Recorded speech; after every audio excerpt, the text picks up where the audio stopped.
Beepity. What was that noise?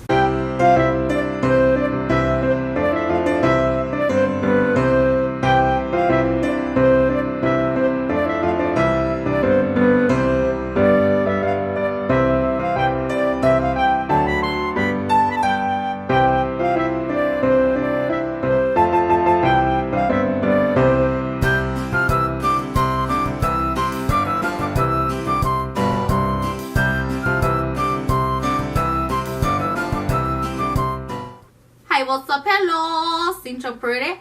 So now you came in the zone. Woo! And welcome back to Just Taty TV. Just Taty TV. Welcome back, welcome back, welcome back. Hi. And today, I do sincerely apologize. But today we're back with day 12 for countdown to Christmas. Like, we're almost there. Like, that's freaking crazy. Like, wow, almost halfway there. Like, actually halfway there, basically. Like, that's crazy. Like, I'm excited. Okay, so judging by the title, you already know what this video is going to be about. And you know, we're just being a little creepy here. Yeah, we're just being a little creepy. So let's get into this story, guys. Okay, so the name of the story is called The Carol Singers. Like caroling, like when they go door to door and sing you carols and you really don't understand why they do that. But okay, so let's start reading. Shall we? Okay. Okay, so this story basically is about a kid whose father and grandfather go door to door begging for money, singing Christmas carols. So let's see. My grandfather was drunk and my father was a drunk, but I never touched a drop. There's a reason for that. When I was young, times were hard and I grew up poor. My grandfather and my father did an honest day's work in their lives. Oh, sorry, I messed up. When I was young, times were hard and I grew up poor. My grandfather and my father never did an honest day's work in their life. My granddad wasn't good for much, but he played the clarinet like an artist. He taught my father how to play the accordion. Every Christmas, they will gather a group of their friends and go door to door playing Christmas music and singing Christmas carols and begging for money. Afterwards, they will go down to the pub and spend it on alcohol. Say no to alcohol. Say no to drugs too, and yes to tacos, please, people. Okay? No to drugs, yes to tacos. That's the saying. I like that. That's how we're going into 2019. No to drugs, yes to tacos. Anyway, one Christmas Eve, they brought me with them. I was too young to play an instrument, so they handed me a triangle and told me to strike it every now and then. The night was dark, the snow was falling, and cold December wind cut through us like a knife. We kept our heads down and treaded through the snow and the sleet. Eventually, my grandfather stopped us and said, "This looks like a good place as any." We were outside of a big mansion decorated with Christmas lights. My grandfather knocked on the front door and we began to play some old Christmas carols. The door swung open and in a dim light, a young woman standing there.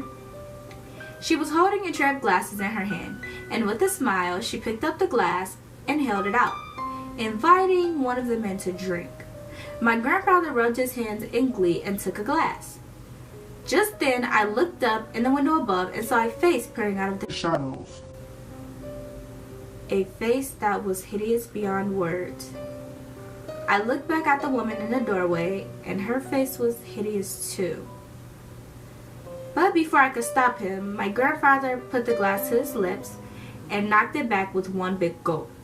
"Oh dear," said the woman with an eerie childish voice. "You've drunk blood, sir." With that, the door slammed shut. My grandfather stumbled backwards and the glass fell from his hands.